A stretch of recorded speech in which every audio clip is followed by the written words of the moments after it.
Hi everyone, welcome. Happy to see you guys again. I think we're back on track to starting to do videos on a semi-regular basis. I was thinking about what I wanted to talk about this time, and I really wanted it to be maybe more informational slash educational. And I thought, you know, when I got involved and interested in vintage clothing was a long time ago. It was over 50 years ago when I was a junior or even younger than that in high school. And part of the reason why I was attracted to vintage clothing was because A, I couldn't afford new clothes back then, but more importantly, I sewed. And my hands and my eyes were tools to help me identify things that were made in a quality way, specifically by hand. So now fast forward 50 years plus, and we're looking at a place in the world where things are no longer analog, but they're digital. And I thought it really hit me when I went to Thailand for the second time, when I saw that the things that I was so excited about, the resist dye indigo skirts with the cross-stitch embroidery, now they're not doing that anymore. They're doing the whole thing, fake surface design, digitally. And it actually broke my heart, and I thought, oh geez, I need to put the pedal to the metal and travel around the world faster and find these treasures, these works of art that people don't look at as works of art. So today's episode is analog versus digital. And to help you actually acquire the eye, you do want to invest in a loupe. This loupe is awesome because it has two different magnifiers, but it also has an on-off switch for light. So if you're looking at something and it's a dark environment, it's by a company called Jarlink, and you can buy them on Amazon.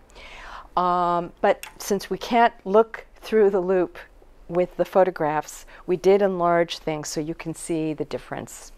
I'm going to start. It's obviously the obvious pieces are on the dress forms, but I want to do chronologically this time. We have from the Civil War period this remnant, which was part of a wedding skirt. But when you look at this, it's such a fine pattern that you think there's no way in hell this is handmade. But guess what? It is. And this is before, really before they had quality machine embroidery machines. So the thing to look for when you're looking through a loupe is if it's really uniform in a way that only a machine could replicate, then obviously it's machine made. But if you can actually see where the needle went, and there's overlays and kind of, it's not symmetric when it's enlarged, although it looks great from a distance.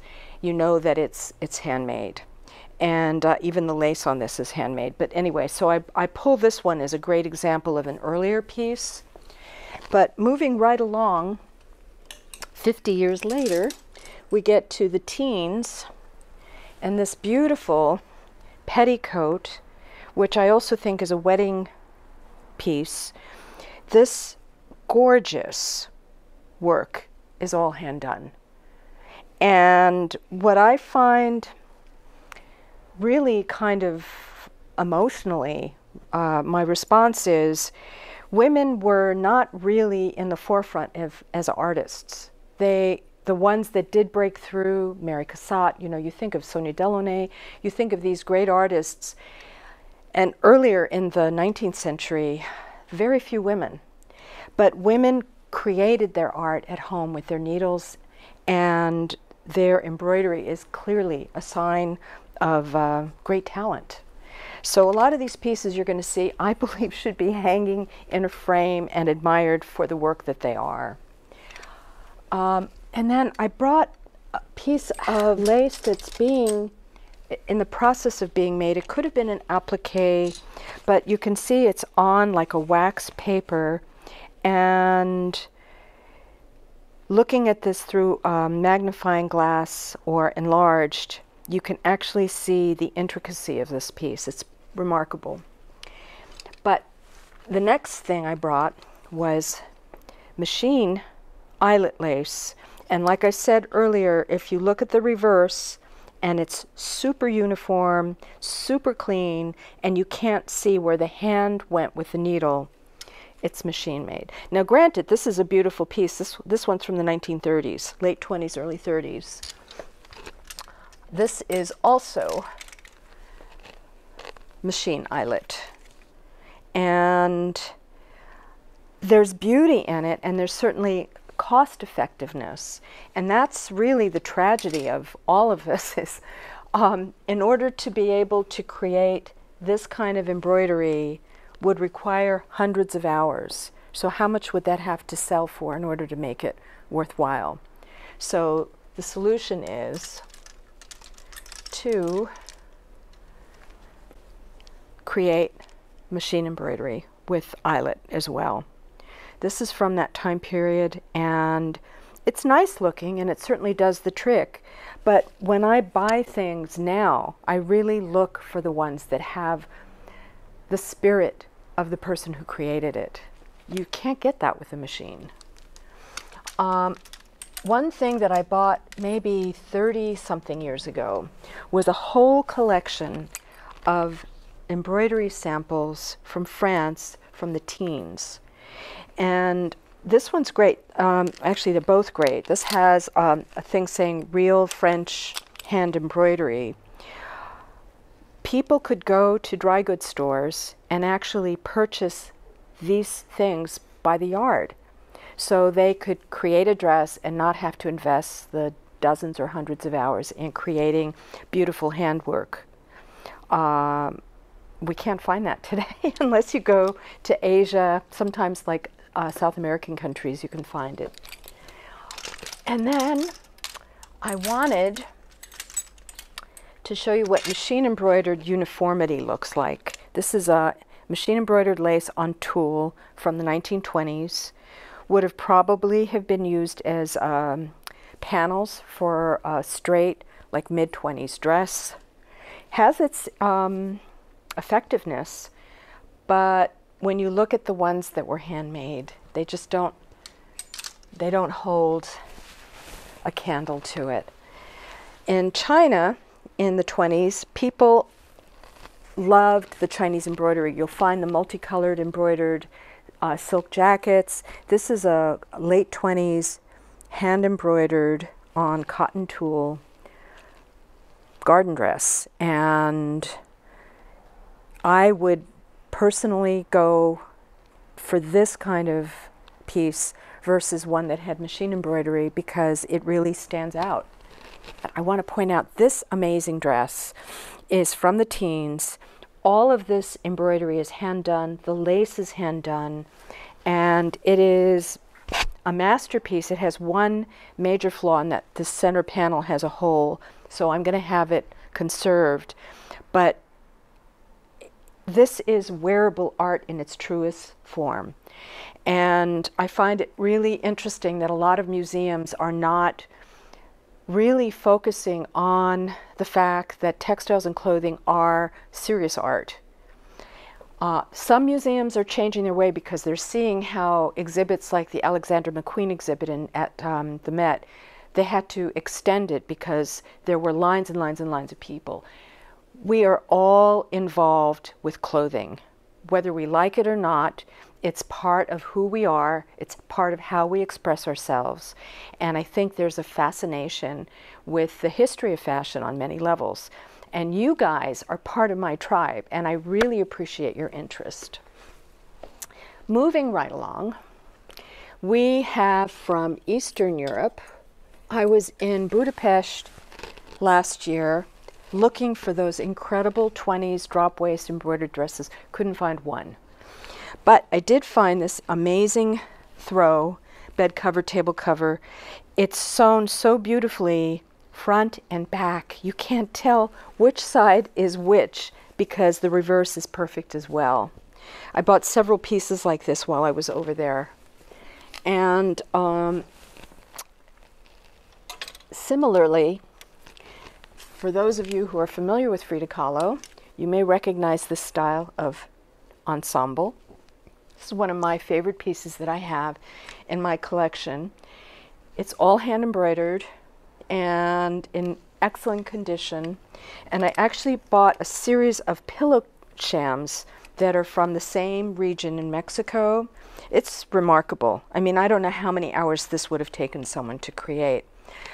And it's so popular that regions of Mexico want to capitalize on the popularity, and they are creating pillows to emulate that feeling. Now, I bought several of these because I'm not worried about putting them out with my cat. But if you compare the two in terms of close-ups and the reverse to see the work, clearly it's machine made, and clearly it doesn't have the soul that these other pieces have. So I wanted you to also see cross stitch. This is Eastern European, all handmade. There's a faggoting technique that is really beautiful. It almost looks like a bug. And the reverse is just as intense with all the handwork. I brought many examples of cross stitching. This is from Asia. I bought this in my travels. Cross stitching front and back, all hand done. I hope to make a tunic out of this one day. And I wanted to show you the popularity of the ethnic cross stitching is exhibited on this blouse, where it's just machine made, and although it's not as dense as the other pieces, it still lacks the spirit that the other pieces have. There's a few other examples of cross stitch, but one of my favorite off-the-wall examples is I'm wearing a hybrid, and I don't know where this came from. I bought this secondhand, but I love it. And it started with a net, which to me looks like it's handmade net. I don't know. It might be, I think it is a handmade net. And it has this wonderful weavings in the center, the medallions.